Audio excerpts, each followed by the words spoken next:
Hello students, आज हम बात करेंगे क्लास 9 हिंदी चैप्टर नंबर 8 पढ़ रहे थे। हजरत प्रसाद द्विवेदी की एक रचना को हम पढ़ रहे थे, एक कुत्ता और मैना के बारे में। तो पाठ में हम देखें कि अभी तक हमने हजरत प्रसाद द्विवेदी जी के जीवन परिचय को पढ़ा था और पाठ के संदर्भ में हमने बातें देखी थी कि किस तरीके से उन्होंने जो एक मूक जीवों के प्रति जो मानवीय संवेदनाएं होती हैं उनको हमारे समक्ष रखा है। तो उनके अगर हम थोड़ा संक्षिप्त में देखें हजारी प्रसाद द्विवेदी जी के कि इन्होंने इनका जन्म उत्तर प्रदेश में हुआ और काशी विश्वविद्यालय से ने उच्च शिक्षा प्राप्त की और उसी में आगे जाकर इन्हें अध्यापन का कार्य किया। आगे हम देखें कि इन्होंने कई विषयों के ऊपर अपनी लेखनी चलाई है और इसमें हम देखें कि इनके साहित्य का इतिहास यानी इन्होंने जो हिस्ट्री होती है उसको किस में बदल दिया, साहित्य में, यानी साहित्य का इतिहास भी इन्होंने लिखा है। हम ये देखते थे हिस्ट्री केवल राजा महाराजाओं या इमारतों पर उन्हीं पर बनाई जा रही थी। अब हमने जाके देखा हजरत प्रसाद द्विवेदी ने जो एक महत्वपूर्ण कार्य किया था वो किया था साहित्य का इतिहास बनाने में। यानी साहित्य कब से क्या लिखा आ रहा है, किस तरीके के विषय उसमें रहे प्रमुख, क्या क्या प्रधानता रहती थी, किन चीज़ों तत्वों को उसमें शामिल किया जाता था, ये सारी बातें तमाम बातें उन लेख विषयों में होती थी। इसके बाद हमने देखा था कि उनकी लेखन जो कला है वो काफ़ी उच्च स्तर की है, जिसमें हम उनके देखते हैं कि उन्होंने कहीं से कहीं जटिल, गंभीर और दर्शनवादी जो बातें होती है उसका बड़ा ही सरल और मनोरंजक रूप से हमारे सामने प्रस्तुत करते हैं और उनके लेखन में सृजनात्मकता दिखती है। जो हमारा पाठ है एक कुत्ता और एक मैना, तो ये दो जो मूक जीव हैं तो इनके प्रति मानवीय प्रेम प्रदर्शित होता है, बल्कि इनके द्वारा जो मिलने वाला जो प्रेम, भक्ति, विनोद, करुणा जैसे भाव होते हैं वो भी हमें देखने को मिलते हैं। पाठ के अंदर हम बात करेंगे गुरुदेव रविंद्रनाथ टैगोर जी, जिनके शांति निकेतन एक आश्रम था, उस दौरान उनके वहाँ पे जो घटनाएं होती है उसका वर्णन हम पढ़ेंगे। तो आइए हम पाठ को प्रारंभ करते हैं। एक कुत्ता और एक मैना। आज से कई वर्ष पहले गुरुदेव के मन में आया कि शांति निकेतन को छोड़कर कहीं अन्यत्र जाएं। यानी गुरुदेव इनके जन का नाम है, गुरुदेव उनको कहा जाता है, रविंद्रनाथ टैगोर को उनकी उपाधि थी। जैसे मोहनदास करमचंद गांधी जो हमारे महात्मा गांधी जिनको कहा जाता है बापू कहा जाता था, इन्हें राष्ट्रपिता कहा जाता था, तो उसी तरह रविंद्रनाथ टैगोर को गुरुदेव भी कहा जाता था। तो उनके मन में कई समय पहले एक विचार आया कि शांति निकेतन को छोड़कर कहीं अन्यत्र जाएं। स्वास्थ्य बहुत अच्छा नहीं था, शायद इसलिए या पता नहीं क्यों, तय पाया कि वह श्री निकेतन के पुराने 3 मंजिले मकान में कुछ दिन रहे। यानी होता है कि जैसे हमारा कई बार मन या हमारा स्वास्थ्य जब खराब होता है तो व्यक्ति में कुछ जिस जगह परिवेश में रहता है उसे अच्छा नहीं लगता है, तो देखता है कुछ अच्छापन या अंदर से कुछ अच्छा महसूस करने के लिए वो अन्यत्र यात्राएं करता है, भ्रमण करता है या वह दूसरी जगह निवास करता है, ताकि जगह बदलने से, माहौल बदलने से उसमें स्वास्थ्य में या थोड़ा मानसिक चिंतन में थोड़ा सा बदलाव महसूस करें। तो उन्होंने श्री निकेतन के पुराने 3 मंजिले मकान में कुछ दिन रहे। शायद मौज में आकर ही उन्होंने ये निर्णय लिया हो। वे सबसे ऊपर के तल्ले में रहने लगे, यानी जो हम देखते हैं ना प्रथम तल, द्वितीय तल, जो मंजिला होते हैं, तो सबसे ऊपर के तल्ले यानी उस मंजिले में रहते थे। उन दिनों ऊपर तक पहुंचने के लोहे की चक्करदार सीढ़ियाँ होती थी, जैसे कि आप भी देखते हैं कई घरों में या कई जगह ऐसी होती है कि ऊपर चढ़ने के लिए सीढ़ियों के कम जगह बचाने के सीढ़ियों को गोल घुमा दिया जाता है। एक स्टैंड पे सीढ़ी उसकी गोल गोल घूमी होती है और वो ऊपर चला जाता है।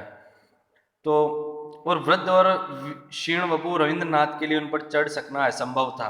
और ऐसी सीढ़ियाँ क्या होती है कि जो वृद्ध होते हैं, और क्योंकि हम यहाँ रविंद्रनाथ टैगोर की उम्र की अगर बात करें तो काफ़ी वृद्ध भी हैं और क्षीण वपु यानी इतने कमज़ोर भी हैं, तो उन पर चढ़ पाना उनके लिए असंभव था। फिर भी बड़ी कठिनाई से उन्हें वहाँ ले जाया जा सका, यानी उनको वहाँ पर छोड़ के आ सके या उनको वहाँ पर रखा गया था। उन दिनों छुट्टियाँ थी, आश्रम के अधिकतर लोग बाहर चले गए थे। एक दिन हमने से परिवार उनके दर्शन की ठानी। दर्शन को मैं जो विशेष रूप से दर्शनी बनाकर लिख रहा हूँ उसका कारण यह है कि गुरुदेव के पास जब कभी मैं जाता था तो प्राय वे यह कहकर मुस्कुरा देते थे कि दर्शनार्थी है क्या। शुरू शुरू में उनकी बातों उनसे ऐसी बांग्ला में बात करता था जो वस्तुतः हिंदी मुहावरों का अनुवाद हुआ करती थी। अब ये भी एक बात देखिए, दर्शन जो एक शब्द हुआ है, वैसे देखिए दर्शन तो जैसे हम किसी देवी देवताओं के दर्शन करने जाते हैं, ठीक है। एक दर्शन का मतलब होता है किसी विचारधाराओं को पढ़ना और समझना। जैसे महात्मा गांधी का अगर दर्शन अगर वहाँ जोड़ देते हैं तो उनकी होगी कि उनकी जो विचार है, अनुभूतियाँ हैं, उनको पढ़ना, केवल देखने मात्र से नहीं। आज जैसे हम बात करें कि आज महात्मा गांधी है नहीं, हमारे बीच जीवित नहीं है। आज उनकी प्रतिमाएं हैं, उनके जो उनका जो निवास स्थान था जहाँ उनकी यादें हैं, आज केवल वो दर्शन मात्र रह चुकी है। तो अगर हम केवल वहाँ उनको देखने जाते हैं कि हाँ महसूस करते हैं तो एक दर्शन हो गया, लेकिन उनको विचारों को, उनकी मान्यताओं को आत्मसात करें तो एक दर्शन का रूप कहलाता है। तो यहाँ पे देखिए दोनों ही दर्शनों को रूप से जोड़ा हुआ है। तो समझने में फेर में देखिए कि जब भी वे उनके पास जाया करते थे तो गुरुदेव ने क्या करता है, दर्शनार्थी है क्या, यानी तुम उनसे ऐसी बातें सीखने सेज करने में मेरे पास आए हो क्या। तो आगे देखिए, तो ऐसे उनसे मतलब बातें होती थी, तो कई बंगला में उनसे बातें होती थी, यानी बंगला भाषा को धीरे धीरे, क्योंकि रविन्द्रनाथ टैगोर जी बंगाल के थे तो बांग्ला उनकी जो प्रमुख भाषा थी। और जो हमारे हजारी प्रसाद द्विवेदी जी उनसे बात किया करते थे तो वो हिंदी मुहावरों का एक रूप होता था जिसमें बांग्ला के शब्द पिरोए होते थे, उस तरीके से बात करते थे। किसी बाहर के अतिथि को जब मैं उनके पास ले जाता था तो कहा करते थे, एक भद्र लोग आपनार दर्शनेर अन्य ऐसे चैन। ये बात हिंदी में जितनी प्रचलित है उतनी बांग्ला में नहीं। यानी इसका अगर तात्पर्य अगर बांग्ला भाषा में समझने की अगर हम कोशिश करें तो जैसे दिख रहा है कि एक भद्र यानी भद्र पुरुष के बारे में शायद कह रहे हैं, वो बताने की कोशिश कर रहे हैं कि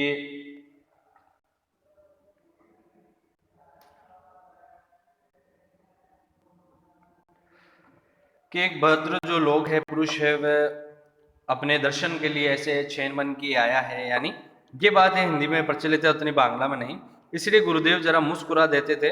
बाद में मुझे मालूम हुआ कि मेरी ये भाषा बहुत अधिक पुस्तकीय है, और गुरुदेव ने उस दर्शन शब्द को पकड़ लिया था। यानी वो जब कहते थे ना, हम तो आपके दर्शन के लिए आए हैं, दर्शन के लिए आए हैं, दर्शन करना है, तो उस दर्शन शब्द को पकड़ लिया। दर्शन की जो गहराई है, शब्द की जो गहराई है, उस बारे में उनसे बार बार उनसे पूछते रहते थे, उसको बताते रहते थे कि वैसे जिस शब्द का प्रयोग करें क्या वैसे वाकई परिचित है। तो आगे देखिए,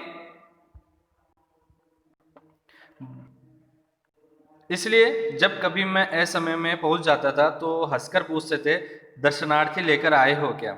यहाँ ये दुख के साथ कह देना चाहता हूँ कि अपने देश के दर्शनार्थियों में कितने ही इतने प्रगल्भ होते थे कि समय समय स्थान स्थान अवस्था अनवस्था की एकदम परवाह नहीं करते थे। यानी जब जैसा उनका इच्छा हुई वह वहाँ पर पहुँच जाया करते थे। ठीक है ना। पल्लव यानी दुर्लभ के बारे में भी होता है, ठीक है ना। तो बिल्कुल वाचाल यानी एकदम से बोला है कि इसको और अगर देखें, प्रगल्भ का मतलब होता है कि वाचाल जो यानी बोलने में संकोच नहीं करने वाला होता है, जो उसके होता है वह बोलने की कोशिश करता है, कोई बातों को दबाए नहीं रखता है, और रोकते सहने पर भी आ ही जाते थे। ऐसे दर्शनार्थियों से गुरुदेव कुछ भीत भीत से रहते थे। भीत भीत का मतलब कुछ डरे से भी होता है, भीत यानी इसको भीरुता भी बोलते थे। ठीक है।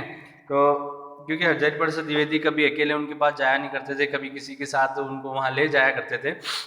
तो इस तरीके से आकर कभी खाली चले जाते थे तो उनसे पूछ लेते थे कि यार दर्शनार्थी लेकर आए हो क्या, यानी किसी और को दर्शन कराने या उनसे कुछ और चीजें परिचय करवाने लाए हो क्या। अस्तु में बाल बच्चों के एक दिन श्री निकेतन जा पहुंचा। कई दिनों से उन्हें देखा नहीं था। ठीक है। तो कई दिनों से उन्हें देखा नहीं था। गुरुदेव वहाँ बड़े आनंद में थे, अकेले रहते थे। भीड़ भाड़ उतनी नहीं होती थी जितनी शांति निकेतन में। जब हम लोग ऊपर गए तो गुरुदेव बाहर एक कुर्सी पर चुपचाप बैठे अस्तगामी सूर्य की ओर ध्यान स्तमित नयने से देख रहे थे।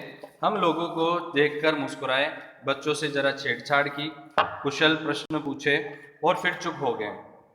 तो यानी बच्चों से जो हंसी मजाक होता है, जो बच्चों से चुलबुले बच्चे होते हैं उनसे जो हंसी मजाक थी वो करते थे। तो इस तरीके से उन्होंने बच्चों से हाल चाल पूछा कर उन्होंने क्या किया, कुशल क्षेम भी पूछी। ठीक उसी समय उनका कुत्ता धीरे धीरे ऊपर आया और उनके पैरों के पास खड़ा होकर पूंछ हिलाने लगा। तो अब देख रहे हैं जो हम पाठ जिसके विषय में चल रहा है कि कुत्ता और मैना। अभी तक हमने गुरुदेव जी के जो रविन्द्रनाथ टैगोर हैं उनके जीवन के बारे में, कुछ पहलुओं के बारे में पढ़ा है कि वो किस तरीके से जीवन व्यतीत करते थे। और हम आगे देखेंगे कि अब जो मूक जीव को जहाँ अभी प्रवेश हुआ है पाठ में, जो इनका जिक्र अभी होने लगा है, कि किस तरीके से वो आत्मीय संबंध उनका एक व्यक्ति विशेष से बन जाता है।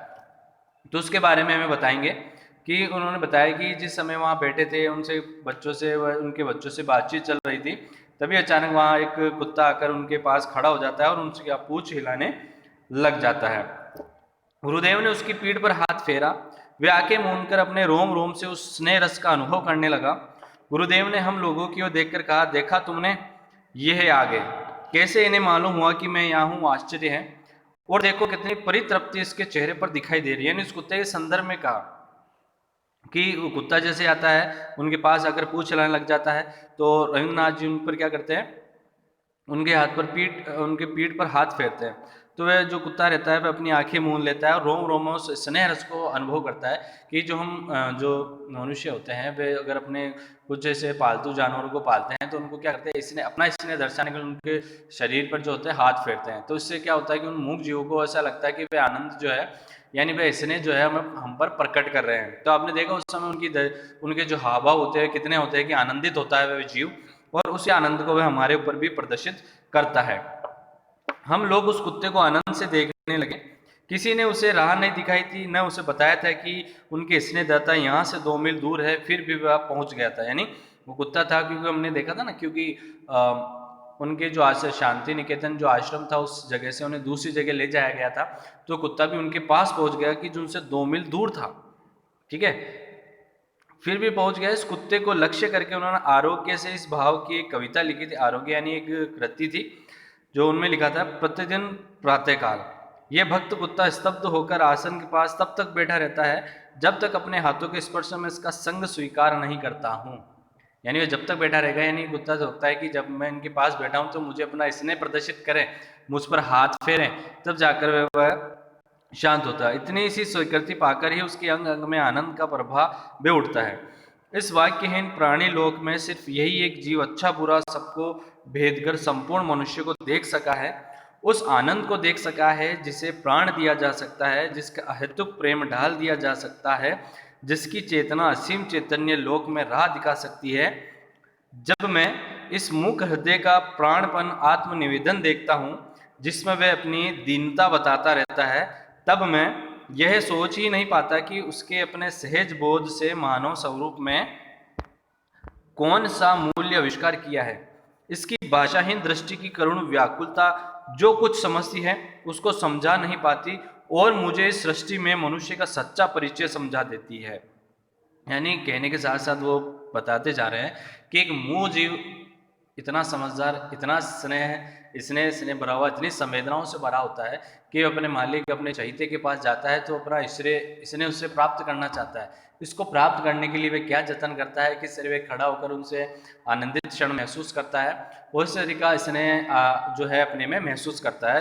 तो इस तरीके से रविंद्रनाथ जी ने जो एक रविंद्रनाथ जी जिस तरीके से उनका कुत्ते के बारे में बताया करते थे कि वे किस तरह उनके पास बैठ जाया करता है, किस तरह आनंद उनसे प्राप्त करता है, तो शायद ये मानवीय जो संवेदनाएं होती है उससे बढ़कर कुछ है नहीं। यानी जितना मनुष्य जो है वो भी नहीं कर सकता, वो एक मूक जीव यानी एक जो कुत्ते जैसे मूक प्राणी है वह कर लेता है। मैं जब ये कविता पढ़ता हूँ तब मेरे सामने श्री निकेतन के तीतल्ले की पर की वह घटना प्रत्यक्ष हो जाती है।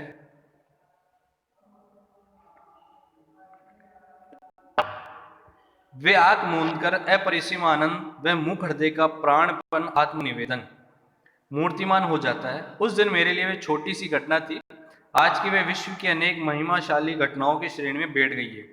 एक आश्चर्य की बात और इस प्रसंग में उल्लेख की जा सकती है कि जब गुरुदेव का चिता भस्म कलकत्ते यानी कोलकाता के आश्रम में लाया गया, उस समय भी न जाने किस सहज बोध के बल पर वो कुत्ता आश्रम के द्वार तक आया और चिता भस्म के साथ अन्यान्य आश्रम वासियों के साथ शांत गंभीर भाव से उत्तरायण तक गया। अब यानी यह देखिए कि यहाँ की एक जो बात आ रही है कि मुख्य प्राणी की, कि जब रविंद्रनाथ टैगोर जी जीवित थे तब उसका जो कुत्ते का जो संबंध था अपने गुरुदेव यानी रविंद्रनाथ टैगोर से, उसके मालिक से इतना संबंध बना हुआ था, इतना स्नेह था कि जब रविंद्रनाथ जी इस दुनिया से चले गए थे, जो उनका एक शरीर जो बचा था, ठीक है, मृत शरीर जिसको कहते हैं, जिसमें यहाँ पे चिता भस्म लिखा है, कि जब उसको कोलकाता लाया गया था तो उस समय वह कुत्ता भी, यानी जितने लोग उनके उस अंतिम घड़ी में शरीक हुए थे, उसके साथ साथ वो कुत्ता भी उस आश्रम वासियों आश्रम के द्वार तक आया था। और उस जिस समय लोग उनको दुख के भाव से, श्रद्धा के भाव से देख रहे थे, तो कुत्ता भी अनायास ही उसी भाव से उनको देखने लग जाता है और शांत भाव से उत्तरायण तक जाता है। आचार्य श्रुति मोहन सेन सबके आगे थे। उन्होंने मुझे बताया कि चिता भस्म के कलश के पास थोड़ी देर चुपचाप बैठा भी रहा था। यानी वह, जो कि एक होता है कि अपने परिजनों के समान जो है कुत्ता क्या कर रहा था, आचरण सा कर रहा था। कुछ और पहले की घटना याद आ रही है। उन दिनों शारदीय निकेतन में नया ही आया था। गुरुदेव से अभी इतना धृष्ट नहीं हो पाया था, इतना मेलजोल नहीं बढ़ पाया था, इतना खुल नहीं पाया था। गुरुदेव इन दिनों सुबह अपने बगीचे में टहलने के लिए निकला करते थे। यानी एक जो घटना भी उन्होंने जो बताई थी वो कुत्ते के संदर्भ में थी। यानी उस समय जो कुत्ता था उनके साथ रहते थे, तो किस तरह का उनका संबंध बनता था, उस तरह की घटनाएं हमारे सामने उन्होंने बताई है। ठीक है, तो आगे एक दूसरी घटना के बारे में जिक्र कर रहे हैं कि जब शुरुआत की बात थी, जब वह शांति निकेतन में नए आए थे, या उनसे उनका जो श्री गुरुदेव रविन्द्रनाथ टैगोर से जब मेलजोल उनका बढ़ना शुरू हुआ था, लेकिन उस समय इतना खुल नहीं पाए थे कि वह बगीचे में टहलने के लिए निकला करते थे। मैं एक दिन उनके साथ हो गया। मेरे साथ एक और पुराने अध्यापक थे, और सही बात यह है कि उन्होंने ही मुझे अपने साथ ले लिया था। गुरुदेव एक एक फूल पत्ते को ध्यान से देखते हुए बगीचे में टहल रहे थे। उक्त अध्यापक महाशय से बात करते जा रहे थे, मैं चुपचाप सुनता जा रहा था। गुरुदेव ने बातचीत के सिलसिले में एक बार कहा, अच्छा साहब, आश्रम के कोए क्या हो गए? आश्रम के कोए होना यानी दुर्लभ हो जाना, यानी बहुत कम दिखाई देना। उनकी आवाज़ सुनाई ही नहीं देती। न तो मेरे साथी उन अध्यापक महाशय को ये खबर थी और न मुझे। बाद में मैंने लक्ष्य किया कि सचमुच कई दिनों से आश्रम में कोए नहीं दिख रहे। मैंने तब कौओं को सर्वव्यापक पक्षी ही समझ रखा था। यानी कि कौवे तो जो होते हैं वो सभी जगह फैले होते हैं, सभी जगह पाए जाते हैं, लेकिन इतने दिनों तक आश्रम में नहीं है तो क्या बात हुई? अचानक उस दिन मालूम हुआ कि ये भले आदमी भी कभी कभी प्रवास को चले जाते हैं। तो यानी देखिए, उनकी बात कहने की जो बात थी, क्योंकि बड़े महान साहित्यकार है रविन्द्रनाथ टैगोर जी, तो उनके जो बात कहते हैं उसके अनेक मतलब भी निकलते हैं। तो यानी वह जो उनके हजारी प्रसाद द्विवेदी के जो साथी एक अध्यापक जो गए थे, उनके संदर्भ में भी उन्होंने बात कही थी, और बात कौवों के संदर्भ में भी कही थी, यानी दोनों के मिलने से। कि उन्होंने कहा कि बहुत दिनों से आश्रम में कौवे नजर नहीं आ रहे। तो एक तरफ से देखा जाए तो कई वाकई में कई सारे कौवे जो थे उनके आश्रम में दिखाई नहीं देते थे, लेकिन दूसरा जो कहने का तात्पर्य था कि वो जो अध्यापक महाशय थे वो कई समय तक उस आश्रम में आए नहीं थे। तो दोनों बातें जो उन्होंने एक वाक्यांश में पूरी कर दी थी। तो एक लेखक ने कहो कि आधुनिक साहित्यिकों में उपमा दी है, क्योंकि उनको उनका मोटो है, जो कि मोटो यानी एक उपवाक्य होता है, मिस्चिफ फॉर मिस्चिफ शेप, यानी शरारत के लिए ही शरारत। तो क्या कौओं का प्रवास भी किसी शरारत के उद्देश्य ही था? प्राय एक सप्ताह बाद बहुत कौवे दिखाई देते हैं। ठीक है बच्चों, तो आज के लिए हम केवल इतना ही पढ़ेंगे। अगले वीडियो में पाठ को समाप्त करेंगे प्रश्नोत्तर के साथ। धन्यवाद।